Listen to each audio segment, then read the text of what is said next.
Who we're going to be talking to today is Shelby. She's been in the trucking industry now for about 5 years.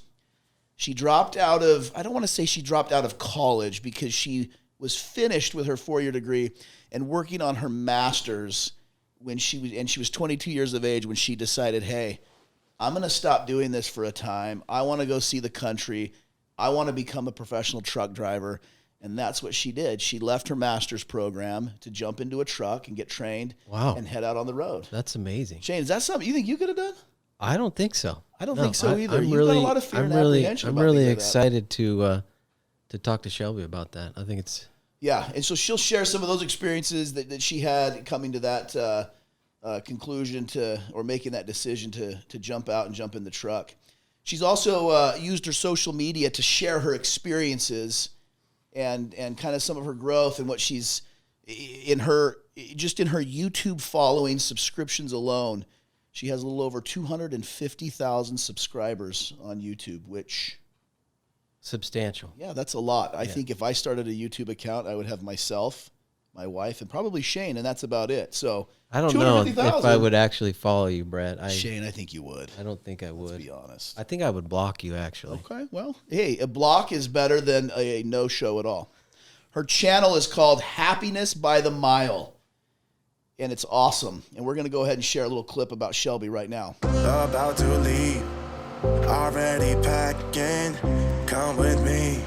I'm not really asking. We'll get he sent me a message. He's like, yeah, hey, I like what you're doing. About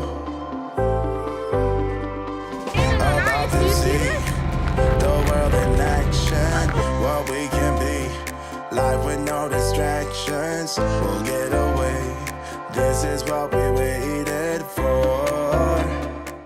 So, without further ado, we're going to go ahead and introduce Shelby. Shelby, welcome to the show Beyond the Rig. Welcome, Shelby. Hi, guys. Thanks for having me. Thanks for being here. Yeah, thank you for your time. We know it's precious. Hey, why don't you go ahead and start off by just kind of telling us your story, how you got into trucking, and just kind of go through that, walk us through that. Well, I think you did a really good job of kind of summing it up, how it kind of started. I did leave my master's, hopped on a truck, and I did end up actually living on a truck for a year. I wasn't quite sure what I was doing. I originally thought it was just going to be a year trip. It was going to be a gap year, as what we call in school, just taking a break, and I was burnt out and just ready for something else. And I grew up in Southwest Florida, so I grew up in kind of a bubble in terms of geography and just the weather, and never seen snow. And this was completely crazy of me to do at the time because I just didn't, I honestly had no idea what I was jumping into. I had no family that was in trucking, and it's not like anybody could guide me or hold my hand. And so it was very interesting, but I felt this weird desire to do it, like a passion for it. And I can't describe exactly what it is, but sometimes it's almost like what draws you to certain people. You just kind of know that, hey, this feels good, or I should go towards this. And that's kind of how this snowball started. And it's just turned into what it is now. And it's honestly great. I love what I do, and I love this industry, and I wouldn't want to be anywhere else.